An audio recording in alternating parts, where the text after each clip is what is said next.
ولا تموتن إلا وأنتم مسلمون.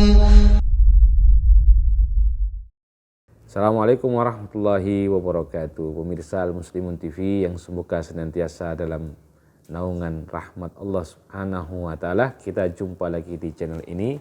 Pada pertemuan ini kita akan membahas dalam tema hadis qudsi. Hadis qudsi secara bahasa terdiri dari dua kata, hadis dan qudsi. Hadis sebagaimana yang kita sudah tahu sebelumnya, hadis adalah cerita berita tentang Nabi SAW. Sedangkan kata-kata qudsi dari kata-kata qadasa karena dinisbahkan kepada zat yang maha suci Allah Subhanahu wa ta'ala. Kalau kita rangkai hadis qudsi maka kita definisikan riwayatun Nabi SAW fima yarwihi an rabbihi azza wa jalla ma laysa fil Qur'an.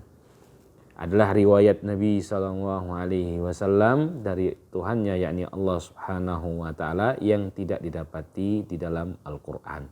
Secara penamaan hadis qudsi juga disebut sebagai hadis ilahi, kadang-kadang juga disebut dengan hadis rabbani. Tidak ada masalah dengan hal tersebut. Yang menjadi masalah adalah apa status hukum hadis qudsi. Apakah selalu hadis qudsi itu memiliki hukum sahih atau bagaimana? Karena ini permasalahannya adalah berkenaan dengan nisbahnya kepada Allah Subhanahu wa ta'ala. Kalau Al-Quran kita yakin semuanya, tidak ada yang kita ragukan. Pemirsa Al-Muslimun TV yang dirahmati oleh Allah, sejatinya hadis qudsi kedudukannya adalah sama dengan hadis Nabawi SAW yang bisa jadi dari sisi periwayatan bisa sahih, bisa hasan, dan bisa dhaif, bahkan ada pula yang maudhu. Sebagai contoh, hadis qudsi adalah seperti hanya hadis tentang keutamaan ibadah puasa. Allah Subhanahu wa ta'ala dikutip oleh Nabi SAW dengan sabdanya, "Asyamu li wa ana ajzi bihi." Puasa itu adalah untukku dan aku sendiri yang akan memberikan pahalanya. Terserah Allah Subhanahu wa ta'ala melipat gandakan seberapa yang Allah Subhanahu wa ta'ala inginkan. Itu adalah bentuk contoh hadis qudsi yang kebetulan dalam riwayat yang sahih. Dalam kesempatan ini saya juga ingin berikan contoh hadis qudsi yang dhaif. Sebagaimana riwayat di dalam Ibnu Majah dalam bab Majaa fi lailatin nisfi minasya'ban.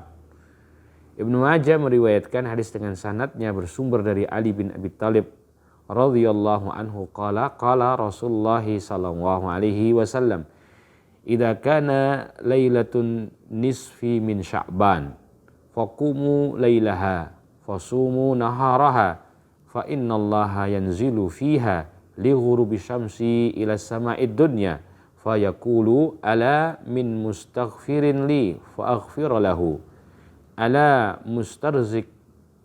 mustarzikun fa arzuqahu ala mubtala fa afiyahu ala kada wa kada hatta yatlu al-fajr."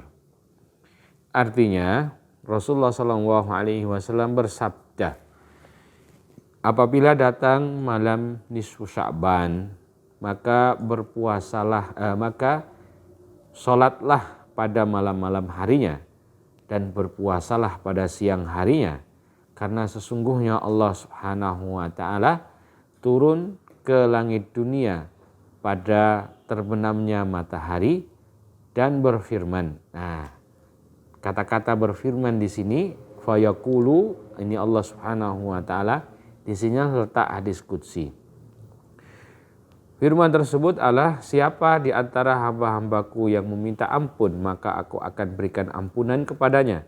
Siapa di antara hamba-hambaku yang meminta rizki, maka akan aku berikan rizki kepadanya. Siapa dari hamba-hambaku yang sedang dalam ujian, maka aku akan memberikan jalan keluar untuknya. Siapa yang meminta apa-apa dan apa-apa, maka Allah Subhanahu wa ta'ala akan memberikan atau mengistijabahinya hingga sampai kemudian terbitnya fajar.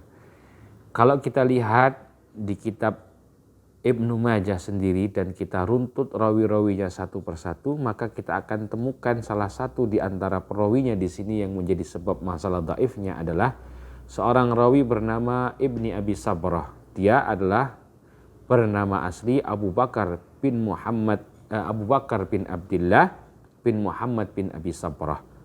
Imam Ahmad dan Ibnu Ma'in berkata dia ini masuk dalam kategori yada'ul hadis, pemalsu hadis. Nah, disitulah yang menjadi sebab hadis ini dikatakan sebagai hadis dhaif. Ada yang memasukkan kategori hadis palsu, ada yang memasukkan kategori hadis matruk.